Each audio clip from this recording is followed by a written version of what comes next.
Hi everyone, paid video consultation की series में आज तीसरा वीडियो है। आज हम 5 अलग अलग लोगों के सवालों के ऊपर डिस्कशन करेंगे। प्लीज़ वीडियो पूरा देखिए क्योंकि 3 अलग अलग टॉपिक के ऊपर डिस्कशन होने वाला है। पहले इस सवाल से स्टार्ट करते हैं। पहला सवाल, dear ma'am, I am facing in small size of penis, continuous problem in self infliction. ठीक है। अगला सवाल आया है दूसरा। ठीक है, penis enlargement, penis size small. ये एक ही व्यक्ति के कमेंट नहीं है, अलग अलग व्यक्ति के सवाल है जिन्होंने पे करके मुझसे सवाल पूछे हैं। तीसरा सवाल, हाई मस्टरबेशन की वजह से, बहुत ज़्यादा मस्टरबेशन करने की वजह से पेनिस की ग्रोथ स्टॉप हो गई है। ना पेनिस की साइज़ में कोई इंक्रीज़ हो रहा है, ना ही कोई थिकनेस में इंक्रीज़ हो रहा है। प्लीज़ इससे रिलेटेड ट्रीटमेंट बताइए। ठीक है, मतलब ये 3 अलग अलग लोगों के सवाल हैं, लेकिन तीनों ने एक ही सवाल पूछा है, इसलिए मैं कंबाइनली आपको आंसर दूंगी। सबसे पहले तो मेरी आपसे रिक्वेस्ट है, प्लीज़ ऐसे सवालों के लिए अपॉइंटमेंट मत बुक करो। क्यों अपने 300 रुपये में आग लगा रहे हो? कोई मतलब नहीं है। इन सारी चीज़ों पर मैं ऑलरेडी कई बार आपको क्लेरिफिकेशन दे चुकी हूँ। पेनिस की साइज़ का, शेप का, इन सारी चीज़ों का किसी भी प्रकार से सेक्सुअल परफॉर्मेंस पर कोई फ़र्क नहीं पड़ता। यदि आप लोगों के मन में कोई ऐसी अवधारणा है कि मोटा पेनिस होने से, लंबा पेनिस होने से आपकी सेक्सुअल परफॉर्मेंस अच्छा हो जाएगा, आपकी वाइफ या आपकी जो भी सेक्सुअल पार्टनर है वो आपके साथ खुश रहेंगी, तो ऐसा बिल्कुल भी नहीं है। 0%। ठीक है, 0% वाली कंडीशन है ये, कोई फ़र्क नहीं पड़ता। तो प्लीज़ ऐसी फालतू चीज़ों के ऊपर सवाल मत पूछिए। अब आपके पैसे वेस्ट जाएंगे। मैं तो इतना सा आंसर दे के बात ख़त्म कर दूंगी। आपको बोलोगे कि हमें सेटिस्फेक्शन नहीं मिला, हमें सेटिस्फाई आंसर नहीं मिला, लेकिन जो चीज़ सही है मैं वही आप लोगों को बता सकती हूँ। ठीक है। अब एक चीज़ ज़रूर मैं यहाँ पर क्लेरिफाई करूँ कि बहुत सारे लोग अपने पेनिस की साइज़ की वजह से या फिर सेक्सुअल चीज़ों की वजह से सेल्फ कॉन्फिडेंस की कमी हो जाती है। एक बहुत ही अजीब सा रिलेशन है इस चीज़ का। और यहाँ उल्टा भी है, अगर आपका सेल्फ कॉन्फिडेंस अच्छा है, यदि आप अपने बारे में अच्छा फील करते हो, अपनी बॉडी के बारे में, अपनी पर्सनैलिटी के बारे में, तो आपकी सेक्सुअल परफॉर्मेंस पे भी काफ़ी अंतर आता है। तो वो सारे लोग जिनको अपनी पेनिस की साइज़ की वजह से काफ़ी ज़्यादा एक डिप्रेशन है, एक इन्फीरियरिटी कॉम्प्लेक्स है किसी भी प्रकार का, तो उन सभी लोगों के लिए सलाह है, प्लीज़ अपनी पर्सनैलिटी इम्प्रूवमेंट के ऊपर ध्यान दीजिए। पेनिस की साइज़ कोई शो ऑफ करने वाली चीज़ नहीं है। आपको पेनिस से सेक्स ही करना है, और सेक्स में पेनिस की साइज़ और शेप से कोई फ़र्क नहीं पड़ता। फ़र्क पड़ता है सेक्सुअल नॉलेज से। आप कितनी अच्छे तरीके से सेक्सुअल एक्टिविटी जो है उसको समझते हो, फीमेल की साइकोलॉजी को और उनके बॉडी टाइप को अंडरस्टैंड करते हो। तो प्लीज़ उसके ऊपर फोकस करिए, अपनी सेक्स एजुकेशन के ऊपर फोकस करिए, अपने सेल्फ कॉन्फिडेंस को डेवलप करने की कोशिश करिए, अपने कैरियर पर फोकस करिए, अपने दिमाग पर, अपनी भावनाओं को नियंत्रित करने की कोशिश करिए। ठीक है, इसके अलावा इसका कोई और सोल्यूशन नहीं है। अगले सवाल के ऊपर आगे बढ़ते हैं, जो कि ज़्यादा मतलब अलग सवाल है थोड़ा। एक व्यक्ति ने पे करके उन्होंने अपना सवाल पूछा है। इनको मल्टीपल प्रॉब्लम्स हैं। First, gynaecomastia. गायनिकोमेस्ट्रिया क्या होता है? जेंट्स में, मेल में ब्रेस्ट का डेवलपमेंट होने लगना।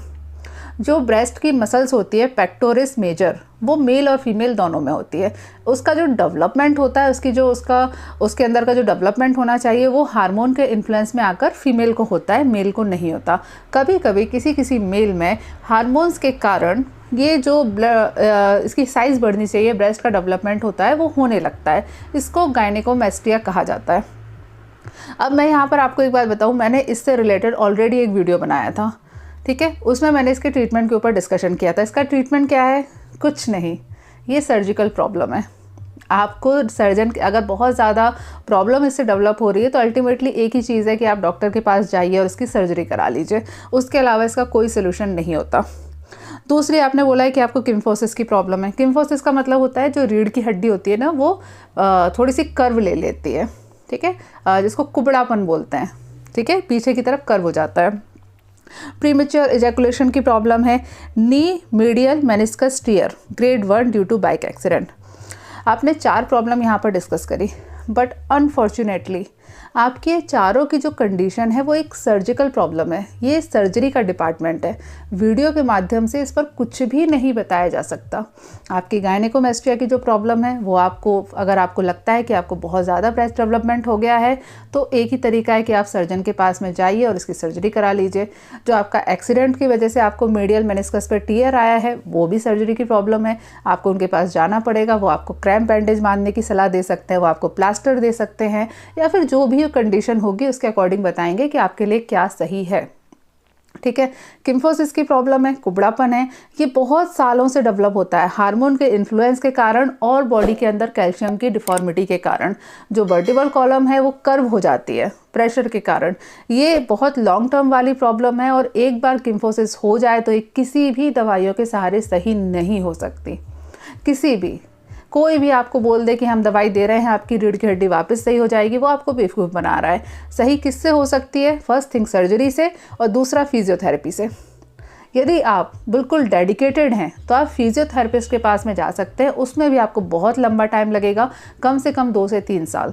आप डॉक्टर के पास में जाइए, उनसे संपर्क करिए, वो आपको अलग अलग प्रकार की फिजियोथेरेपी बताएंगे। फिजियोथेरेपी के साथ में यदि आपकी बॉडी में हार्मोनल प्रॉब्लम है तो वो आपको कुछ मेडिसिन बता सकते हैं, लेकिन पर्टिकुलरली किम्फोसिस की प्रॉब्लम के लिए कोई दवाई नहीं होती। कुछ ऐसा नहीं है कि मैं आपको बोलूँ कि अश्वगंधा खा लो आपकी रीढ़ की हड्डी सीधी हो जाएगी, या शिलाजीत खा लो तो रीढ़ की हड्डी सीधी हो जाएगी। नहीं, ऐसा नहीं हो सकता, सॉरी। और जो आपकी तीसरी आपने जो लास्ट प्रॉब्लम बताई थी प्रीमेच्योर इजैकुलेशन की, प्रीमेच्योर इजैकुलेशन के ऊपर ऑलरेडी काफ़ी सारे वीडियोज़ बना चुकी हूँ, बार बार बता चुकी हूँ कि प्रीमेच्योर इजैकुलेशन की जो प्रॉब्लम होती है वो एंग्जाइटी के कारण होती है, घबराहट होने के कारण होती है, सेक्स की प्रॉपर नॉलेज ना होने के कारण होती है। अदरवाइज इसमें भी मेडिसिन से कोई फ़र्क नहीं पड़ता। ये एक मेंटल डिसऑर्डर है। इसके लिए आपको मेडिटेशन ट्राई करना पड़ेगा, अपने विचारों की शुद्धता के ऊपर फोकस करना पड़ेगा और अपने दृढ़ संकल्प को बढ़ाने की कोशिश करनी है। और दृढ़ संकल्प कैसे बढ़ेगा? अच्छी किताबें पढ़ने से, क्योंकि किताबें हमारा संकल्प दृढ़ करने में बहुत ज़्यादा मदद करती हैं। तो अच्छी किताबें पढ़िए, रेगुलर मेडिटेशन करिए। ठीक है। तीसरी पर्टिकुलर आपके लिए एडवाइस है कि प्लीज़ अपनी पर्सनालिटी डेवलपमेंट के ऊपर ध्यान दीजिए। मुझे पता नहीं है, सिर्फ आपके SMS जो आपका ये जो आपने जितना फॉर्म फिलअप किया है उसके आधार पे मैं आपको जज कर रही हूँ, हो सकता है मैं गलत हूँ। ठीक है। क्योंकि अगर आपके साथ ये जो प्रॉब्लम है, फर्स्ट थिंग गायनेकोमेस्ट्रिया की, फिर किम्फोसिस की जो प्रॉब्लम आई है, मे बी हो सकता है इन सारी कंडीशन की वजह से आपको थोड़ा सा पर्सनैलिटी को लेके थोड़ा सा इन्फिनिटी कॉम्प्लेक्स होता हो, आपको बात करने में उतना कॉन्फिडेंट फील नहीं होता हो, आपको हेजिटेशन होती हो, इस तरीके की प्रॉब्लम मे भी हो सकती है, हो सकता है नहीं हो। ये भी बात बिल्कुल सही है। कभी कभी लोग ऐसे कमाल की चीज़ें करते हैं। मैं भी लास्ट किसी का वीडियो देख रही थी कुछ समय पहले, वो लड़की गूंगी और बहरी थी, मुझे उसका नाम नहीं पता इसलिए मैं नाम नहीं ले सकती कौन थी। गूंगी बहरी इंसान स्टेज पे आके स्टैंड अप कॉमेडी कर रही थी। मतलब बोल नहीं सकती है, सुन नहीं सकती है, सिर्फ हाथों के इशारे से मुँह से आवाज़ निकाल के कॉमेडी कर रही थी। ये क्या पर्सनैलिटी है इसकी यार, ज़बरदस्त, कितना ज़्यादा सेल्फ कॉन्फिडेंस है उसमें। तो कह नहीं सकते, कई बार हर व्यक्ति की अपनी अपनी लिमिट होती है। मैं जनरली आपके लिए बता रही हूँ। तो यदि आपके साथ ऐसा है तो प्लीज़ अपनी पर्सनैलिटी इंप्रूवमेंट के ऊपर ध्यान दीजिए और सर्जन से आपको कांटेक्ट करना है। ठीक है। अब आते हैं तीसरे सवाल पे, जो मेनली मेरा वाला सवाल है, जिसके ऊपर मैं कुछ आपकी मदद कर सकती हूँ। ये सवाल है, ठीक है। Hello madam, I am suffering from bronchitis as per allopathic doctor. I am able to breathe properly when I inhale, but only while exhaling I have to exhale deeply, which was not earlier. इनको क्या होता है कि इनको सांस लेने में समस्या हो रही है, ठीक है, लेकिन इसको सांस लेने में कोई समस्या नहीं। गहरी सांस आराम से ले लेते हैं, कोई पेन नहीं होता, लेकिन जब सांस छोड़ते हैं तो छोड़ते समय इनको प्रेशर के साथ डीप एक्सहेल करना पड़ता है। ठीक है, मतलब शरीर से ताकत लगानी पड़ती है सांस छोड़ने के लिए। ये इनकी कंडीशन है। ठीक है, मेरा मोबाइल, हाँ, इसके लिए इन्होंने पहले ये सारी इनको प्रॉब्लम नहीं थी। इनको while speaking I am having dry cough, so while talking to someone I am always having cough. इनको गले में ड्राई कफ हो जाता है, बातचीत करते समय इनका गला सूख जाता है और कफ होने लगता है इनको। ठीक है, दीज आर, एक minute, symptom persists from 20-25 days. Contacted the doctor, he said there is a swelling in your air pipe bronchus because of which diameter of the pipe. हुआ क्या है इनके साथ में, इनको ये प्रॉब्लम हो रही है कि इनको सांस की तकलीफ हो रही है, इनको सांस लेने में कोई दिक्कत नहीं है लेकिन सांस छोड़ने में परेशानी होती है और पिछले 20-25 दिन से इनको ये प्रॉब्लम हो रही है। बात करते समय इनका गला सूख जाता है, उनको खांसी आने लगती है और ड्राई कफ की इनको प्रॉब्लम हो रही है। डॉक्टर को दिखाया, डॉक्टर ने एक्सरे किया, एक्सरे नॉर्मल आया लेकिन उसके बावजूद प्रॉब्लम इनको है। ठीक है, अब यहाँ पे थोड़ा कन्फ्यूज़न हो सकता है। कन्फ्यूज़न इसलिए डॉक्टर ने इनको बोला है कि इनको ब्रोंकाइटिस की प्रॉब्लम है, बट ये जो इन्होंने सिम्टम बताया ना, ये एस्थमा का सिम्टम होता है। एस्थमा के पेशेंट, जिनको एस्थमा अटैक आता है, एस्थमा के पेशेंट को कभी भी सांस लेने में दिक्कत नहीं होती, सांस छोड़ने में दिक्कत होती है। और चूँकि सांस छोड़ नहीं पाते, इसकी वजह से बॉडी के अंदर कार्बन डाइऑक्साइड का अमाउंट बढ़ जाता है, CO2 का अमाउंट बढ़ जाता है और उसकी वजह से जो एस्थमा पेशेंट को जो प्रॉब्लम होती है वो उस कार्बन डाइऑक्साइड के कारण होती है। अब आपकी बात बिल्कुल सही है जो डॉक्टर ने आपको बताया, क्योंकि एलोपैथी में सब बिल्कुल बराबर चलते हैं। वो क्या होता है ना, कई बार तो मैं बहुत कंफ्यूज हो जाती हूँ, मेरी एलोपैथी नॉलेज उतनी अच्छी नहीं है लेकिन उनके बेसिक सिद्धांत पता है मेरे को। अब उनके यहाँ क्या होता है एलोपैथी में, अगर टॉन्सिल्स में स्वेलिंग आ गई तो टॉन्सिलाइटिस। अब इसी टॉन्सिल्स के जस्ट बगल में होता है फेरिंग्स। कितना अंतर है यहाँ से लेके यहाँ तक। फेरिंग्स में स्वेलिंग आ गई तो फ्रेंकाइटिस बोल देंगे, ब्रोंकस में आ गई तो ब्रोंकाइटिस बोल देंगे, एरियोल में आ गई तो और कुछ नाम दे देंगे उसको, ट्रैकिया में आ गई तो अलग नाम दे देंगे, मतलब एक ही। अब यहाँ से लेके यहाँ तक पाइप है भाई, ऊपर बड़ा पाइप है, नीचे छोटा पाइप है, फिर पाइप के अंदर छोटे छोटे से पाइप हैं, संरचना तो एक ही है, देखिए उसके अलग अलग नाम हो जाते हैं। अब उसके हिसाब से उनकी डिसीज़ चेंज होती रहती है। अब आप अपना ट्रीटमेंट सुनो। एक बात याद रखना, रेस्पिरेटरी ट्रैक के डिसऑर्डर में एलोपैथी से आपको कभी भी आराम नहीं मिलने वाला। मिल भी गया तो कुछ समय के लिए होगा, 15 दिन, 1 महीने, या फिर अगली बार दोबारा यही सीज़न आएगा, फिर से आपका जब एटमॉस्फेयर चेंज होगा, जब एनवायरनमेंट चेंज होगा, आपको वापस सांस लेने की प्रॉब्लम आ जाएगी। मैं जानती हूँ, मुझे आपसे ना बड़ी पर्सनल संवेदना है क्योंकि मैं खुद एस्थमेटिक पेशेंट रही हूँ, 18 साल तक भुगत भोगी रही हूँ मैं, मतलब बचपन से लेके 18-19 साल की एज तक इन्हेलर भी लग गए, डेक्सामेथासोन के इंजेक्शन भी लग गए, डेरिफाइलिन भी लग गई, सब हो गया। वो मास्क लगा के फू वाले जो मास्क होते हैं ना, इन्हेलर एस्थेलिन वाले, वो भी इस्तेमाल कर लिया, लेकिन प्रॉब्लम वहीं की वहीं रही। तो इसलिए मैं आपका दर्द समझ सकती हूँ और थोड़ा सा पर्सनल गुस्सा भी है इस पर्टिकुलर बीमारी के बारे में, एलोपैथी से। आप क्या करो, ट्रीटमेंट बहुत ही सिंपल है। अभी चूँकि वीडियो के माध्यम से प्रॉपर आपका पर्टिकुलर ट्रीटमेंट तो नहीं बता सकते, तो इसलिए आप जो एलोपैथी डॉक्टर से कंसल्ट कर रहे हो कर सकते हो, उसमें कोई दिक्कत नहीं है। उनकी मेडिसिन के साथ में, उनकी मेडिसिन बंद करने के लिए इसलिए नहीं बोल रही हूँ कि यदि आपको दम घुट रहा है, आपको प्रॉब्लम आ रही है, तो आप एकदम से बंद करोगे तो आपको ऑब्वियसली दिक्कत होगी। सांस बहुत इंपॉर्टेंट चीज़ है, उसके बिना लोग 10 मिनट नहीं रह सकते, है ना।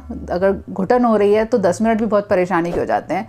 तो इसलिए आप उनकी दवाइयाँ बंद मत करो, उनकी दवाइयों के साथ में कुछ दवाइयाँ बता रही हूँ, उनको आपको लेना चालू करना है। पहली चीज़ है शीतोपलादी चूर्ण। शीतोपलादी चूर्ण किसी भी कंपनी का आप खरीद सकते हो, उसमें कोई दिक्कत नहीं है। शीतोपलादी चूर्ण 1 चम्मच की मात्रा में सुबह शाम खाना खाने के बाद शहद और घी के साथ में सेवन करना है। 1 चम्मच की मात्रा शीतोपलादी आप एक कटोरी में निकाल लीजिए, उसमें शहद डालिए। शहद आपको ज़्यादा रख सकते हैं, उसमें कोई दिक्कत नहीं है, 1 चम्मच, 1.5 चम्मच, 2 चम्मच आप शहद रख लीजिए, लेकिन घी का अमाउंट आपको मतलब आधी चम्मच ही रखना है, हाफ स्पून रखना है, ठीक है। उसका ये लपसी जैसा बिल्कुल बन जाएगा, बिल्कुल पतला पतला, उसको आराम से चाट लीजिए। उसके ऊपर से पानी नहीं पीना है अगले 10 मिनट तक, इतना ध्यान रखें। 10 मिनट के बाद हल्के गुनगुने गर्म पानी से गले की सफाई ज़रूर करनी है, गार्गल करने हैं, कुल्ला करना है। यदि ज़रूरत महसूस होती है, अगर गले में आपको लगता है कि थोड़ा सा शहद चिपका हुआ है, तो 1-2 घूंट पानी आप पी भी सकते हैं। उसके बाद समझ में आ गया। शीतोपलादी चूर्ण 1 चम्मच की मात्रा में सुबह शाम खाना खाने के बाद शहद और घी के साथ।